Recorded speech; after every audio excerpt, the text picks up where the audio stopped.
Everyone, welcome back to another EDH deck tech. This is my Lathliss Dragon Queen deck. Now, I absolutely fell in love with this when I first saw it. It just kind of embodied everything that I loved about dragons, so it really encouraged me to make a dragon deck. I would like to play this in standard, this card. So I did really enjoy it. So this is obviously a mono red dragon tribal. It's all about dragons and getting those dragons out. And it plays a lot of expensive dragons. There are some of these decks that will play some of the really cheap dragons just to get the tokens. Essentially, I just didn't want to play weak little dragons. So I play a lot of the big dragons and just hope I get there. If your opponents have board wipes or a lot of counter magic, you're not going to have a good time. But if you want to play big red dragons, this is the deck for you. So first up, we've got our dragons. This is essentially what you've come to see. So the cheapest dragon, Slumbering Dragon, it costs 1. So it's going to be fantastic with Lathliss.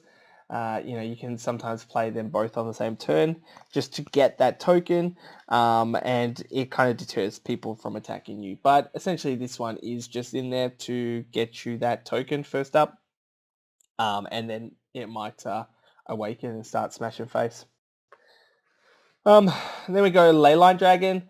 So 4 mana 4/4 is just okay value, but you can kind of keep that mana in the pool, which is quite nice to ramp out to some bigger dragons. Opportunistic Dragon, so 4 mana for 4/3, but this one will take a human or an artifact. Usually I just take someone's Soul Ring or something like that, just to kind of get them back, on the same mana value as everyone else. But it's a nice little cheap dragon. Territorial Hellkite. So this one has haste. It's 6/5, so it can really beat in. But you cannot choose. You have to choose your opponents at random. So, you might not get to have a nice attack. But yeah, essentially you're just going to keep hitting face. And 4 mana for a dragon is quite nice. Thunderbreak Regent. This one is just going to help keep some of your dragons alive from any targeted removal, just to kind of, hit your opponent, which is quite nice. And again, a 4 mana 4/4, it's okay. Varix Bladewing. So this one is nice because you can kick it and get your 2 4/4s plus your 5/5 token from Lathliss. So with Lathliss and this kicked, you essentially have a nice big board. Now, I guess just say some of your opponents will not really have flyers, so some of these dragons just get in. Glorybringer, it's nice. It's 5 mana, has haste, and it deals 4 damage to any non-dragon. So just remember that it is non-dragon when it exerts. So it's a nice little removal, but it's good to have haste. Goldspan Dragon, another one with haste. And it creates a treasure token. There is a little bit of treasure synergy in here, not too much, but fact is, when it's targeted, you're going to be making treasure. You want to ramp out because your dragons are expensive. So the more treasure you get, the better. Nesting Dragon. So this one's is nice. It has landfall, which makes dragons.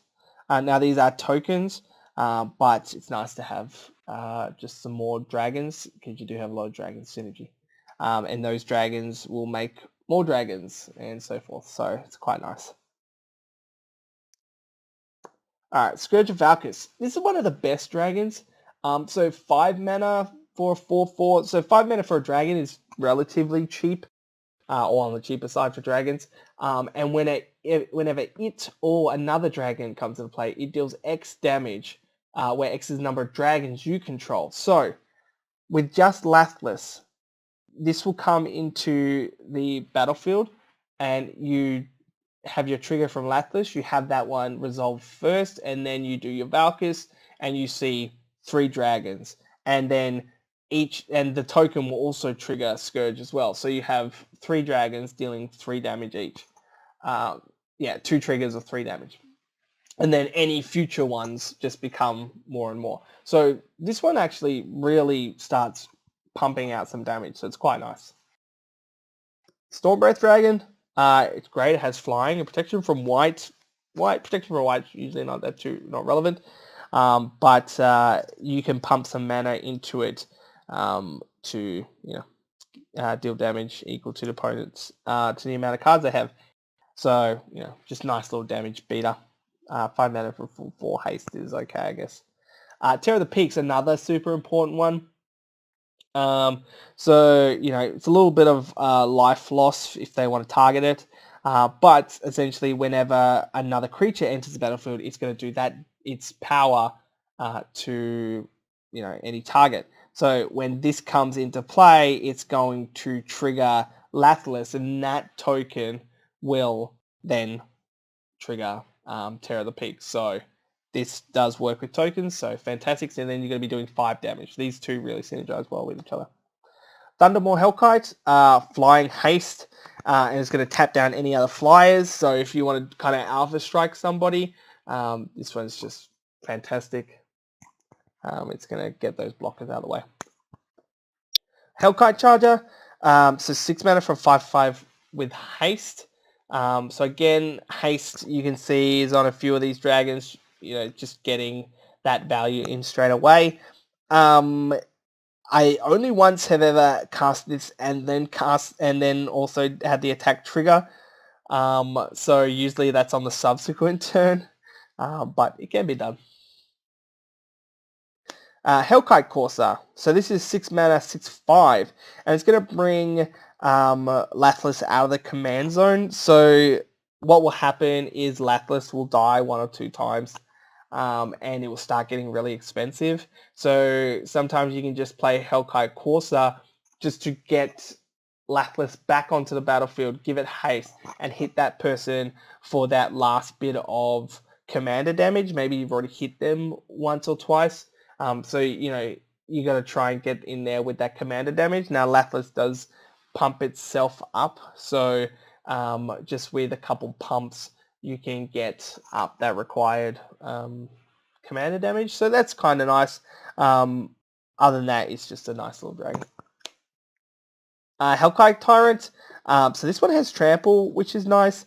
And I'm going to gain control of artifacts. I've never got to the 20 artifact clause, but I'm still trying. So one day I'll get there. Runehorn Hellkite. This one's quite nice. Sometimes if I can, I'll discard it. So somebody makes me discard. I don't mind discarding this one, or Faithless Looting or something like that. And I can just exile it and I can get 7 new cards. So that's quite nice because you're playing big dragons, you're going to eventually run out of cards and it's good to refill. Ryusei? Maybe how it's pronounced? The Falling Star. This one's just nice because it's just going to do a bit of a board wipe for your opponents, or at least things without flying. So kind of get rid of some of those creatures. 5 damage is quite a lot to most creatures. And not all, but most of my creatures have flying, so it's not really going to do anything to them. So it's fantastic. Scourge of the Throne, another great dragon. So has dethrone, which is great. And when I'm attacking the person with the highest life, I get an extra combat step. So I want that because I, will have dragons. So I want to be swinging out with them. Balefire Dragon, just great. Deals lots of damage to each creature that player controls. So it's great. Doesn't have haste. You can try and give it haste. But it's just a nice big dragon. Dragon Mage, another one. 5/5. Each player will wheel, essentially. So nice when I can give it haste. Good to refill my hand. Dracoseth, More Flames, just starts pinging creatures, or any targets. So great to have. It's 7/7, just really does a lot of damage. And Null Spine Dragon. So it's great to, when it comes into play, I can discard and draw cards equal to damage dealt to target opponent this turn. So I'm dealing a lot of damage with my dragons, and then I'll play this after in my second main phase and, draw 16, 11 cards, whatever, right? So it's quite nice. Skyline Despot has Monarch. Monarch's a great mechanic. I have big flyers, so I can usually keep it. And when I have Monarch, I start getting more dragons. So, that's the name of the game in this. Terror of Mount Velis has double strike and gives everything else double strike. Just fantastic. I only need a few dragons to kill somebody. So normally you do a bit of setup and then you'll play this. Sometimes I'll tutor for this one just to kind of get it out and give all my dragons double strike and then swing out at everybody. Tyrant's familiar. It has haste, which is super nice. So 5/5 with haste, but it also has +2/+2 with Lieutenant, and it deals 7 damage to target creature defending player controls. I want to play Lathliss first out of all my cards, so I do want to have my commander out because I want to get that value with that token. So this is usually a 7/7 for 7 with haste, and it deals 7 to a creature. So really great. And the biggest of them all, Utvara Hellkite, flying, and whenever dragon you control attacks, put a 6/6 dragon into the battlefield. So I will have already set up a bunch of dragons, and then I attack, and I'm making more 6/6 dragons. If I have Scourge of Valkyrs or some other payoffs, then I start doing a lot of damage. Okay, I do have some Planeswalkers in this deck. They are, I guess, flavoursome as well as functional. So Sark and Fireblood. This is great if I can get it out on turn 3. It can't really protect itself, but I can get some draw or ramp up onto turn 4 with Lathliss. So it doesn't have a high loyalty, so you really got to play this at the right time. But this is probably the best Planeswalker for a dragon deck. Sark and the Masterless. So another one where it's going to protect myself because I'll have a lot of dragons. It creates a dragon, so it creates a blocker. The +1's not, +1's not really relevant too much because I only have a few Planeswalkers. But it's more just for that static, just to kind of deter people from attacking. Ugin the Ineffable. It's in here because it is a dragon Planeswalker. Color spells cost 2 less, which is quite nice because I play a lot of artifact ramp, as well as just destroying a target permanent, which is not something that red can do too much of. And then Ugin the Spirit Dragon, another one where it's great board wipe. I generally have big dragons, so X = 5 is really not going to hit too much of mine. But it will hit a lot of other people's, for instance. So great. Okay, we have some dragon cost reducers. So Dragon's Lord Servant, it's 2 mana. It's 1/3, so it's got some okay stats, but it reduces dragons by 1. Any 1 reduction just helps a lot when it comes to dragons. And then Dragonspeak Shaman costs 3, and it reduces by 2, which is a lot. You play this on turn 3, and then you can play Lathliss on turn 4. Jessica's Will. This is really becoming a staple in red. It's here mainly for the ritual aspect of it. Because my commander is so expensive, it would be rare to have my commander out when I cast this to get both effects. But if I do have that, then I can ramp out into some other dragons. So yeah, that's pretty good. But sometimes I'll pay this for 3, target somebody that has 6 cards in their hand, and just get Lathliss out as soon as possible because I want to start generating those dragons. Mana Geyser, another ritual. This can be tap, you can get 11, 15 mana off something like this. So that's 2-3 dragons. So fantastic. And so we've got artifact ramp. So I want to have some cheap ramp in there. So Everflowing Chalice, it's very modular in that I can play it on turn 2, I can play it on turn 4, I can play it on turn 6. I can really play it at any moment of the game and try to get as much mana out of it as possible. Because, I want to either be playing dragons or I want to be setting up ramp to run into some dragons. So having this at all different parts of the game is pretty great. Sol Ring, classic. Wayfarer's Bauble. This one's just to get, basic land out into the battlefield, get that ramp out early because I have big creatures. I want to get ramp out early. Arcane Signet, classic. 2 mana. Mana Rock's great. Mindstone, taps for colorless, and a little bit of draw. It's fine. The colorless doesn't really bother us too much. We have things that have maybe 2 or 3 red pips, and that's about it. Commanded Sphere. This one's in. I don't usually play a lot of 3 mana mana rocks, but it also has the draw, and I need draw in this deck. Dragon's Horde. This one, I love this. I used to play this one in standard as well. It's 3 mana rock, but I can remove a gold to draw a card, so that's quite nice when I have the extra mana floating around. Herald's Horn, great reducer, and I can draw a dragon, which is great because I have a lot of dragons. Worn Power Stone, play this on 3 to get Lathliss out on turn 4, so great. Hedron Archive, bigger Mind Stone, great little ramp. I've got a lot of these kind of bigger mana rocks in this kind of deck. Solemn Simulacrum, just to get the basic land onto the battlefield and a little bit of draw.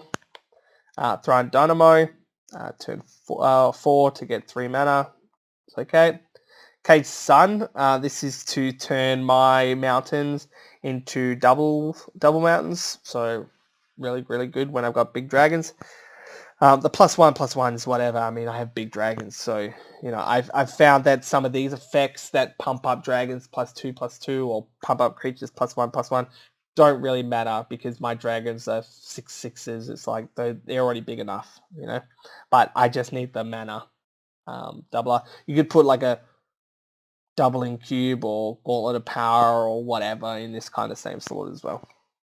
Okay, a bit of protection.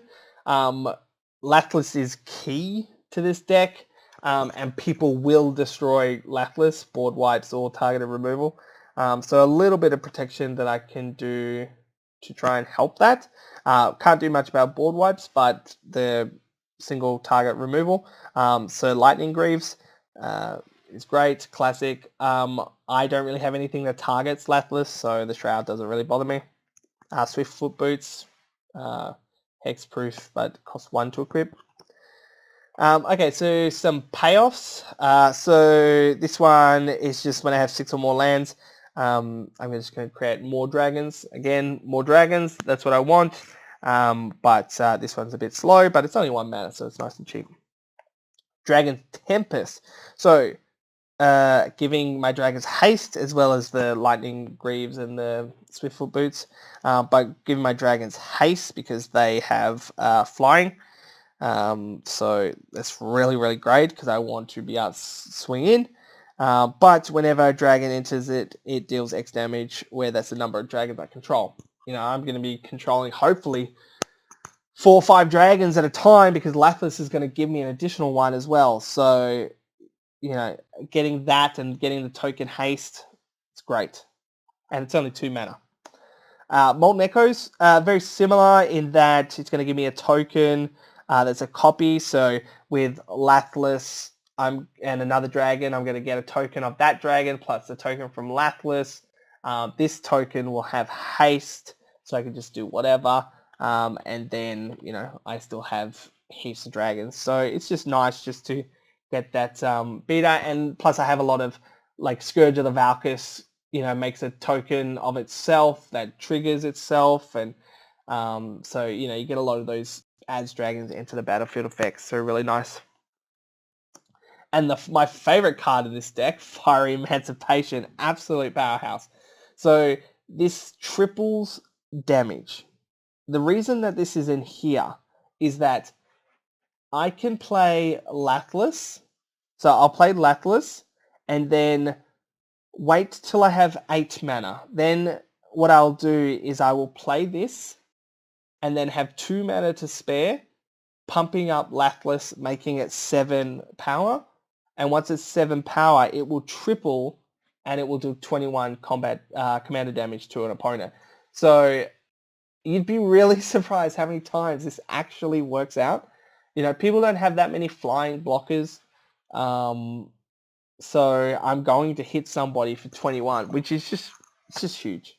As well as them getting hit with a 5/5 token is just 15 damage. So it's just a lot of damage. I can see why people really enjoy this card because I really love playing this card. Warsaw Surge. So whenever a creature enters the battlefield, it's going to deal its power. So similar to Scourge of Valkyrs in that, you know, even my 5/5 token is going to come in and do 5 damage to somebody. So this and Terra Peaks, you know, I've got a lot of those come into the battlefield, deal your power, deal your number of dragon effects. So super powerful. A little bit of draw, Faceless Looting, just to kind of go through my deck, try to get that ramp early on.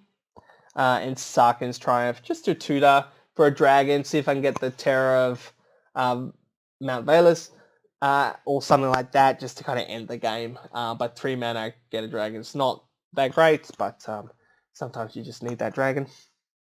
Some removal, Vandal Blast. I have a lot of artifacts, so Vandal Blast will target, will get everyone else's artifacts, so and leave mine, which is great. Now, Earthquake, so this deals X damage to all creatures without flying, so a lot of my creatures fly. So this is going to do a lot of damage and board wipe a lot of my opponent's creatures. I did have the unfortunate effect yesterday of playing against somebody else that had an All Flyers deck. So this was essentially a dead card. But you know, it's quite thematic and it gets a lot of things. Fault Lines, it's exactly the same, but it's instant and it costs 2 red. So it'll do the same thing, as well as Magma Quake. But Magma Quake does not hit players. It hits creatures and planeswalkers and is instant. So that will board wipe as well. So I've got those kind of board wipes. Chaos Warp, just to deal with any pesky permanents that I can't really deal with, or if there's any like big flies, like someone has a dragon or something that's just going to get in my way. And then Blasphemous Act, just as a all-out, just kill everything. That's great. And then lands. Now, I am a mono red deck, so I have the luxury of playing some utility lands. I don't have too many red pip requirements or any kind of mountain requirements. So I think the most I have is 3 red pips. So I get the luxury of playing a lot of utility lands.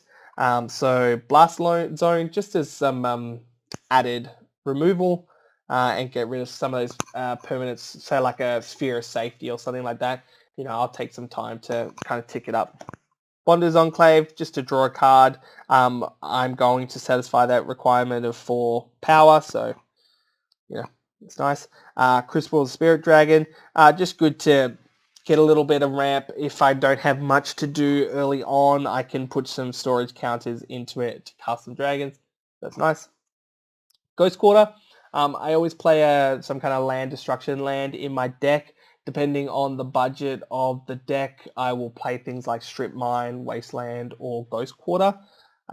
Someone will always be playing a Guy's Cradle or a Cabal Coffers or Field of the Dead. So, you know, you want to hit those, so I just have that one.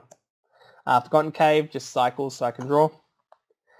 Haven of the Spirit Dragon.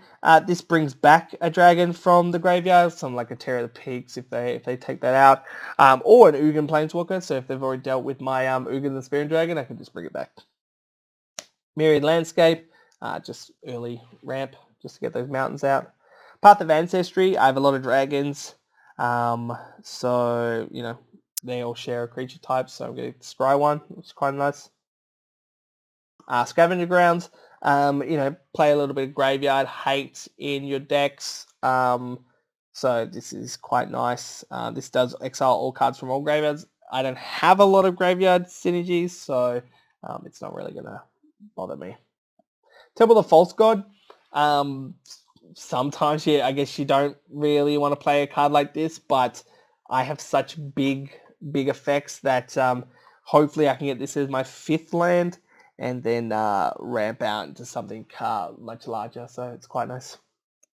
War Room, easy. I'm a monocolored deck, so I'm only going to be paying 1 life to draw cards. This is very similar to Bonders on Enclave in that regard, and the rest is just mountains.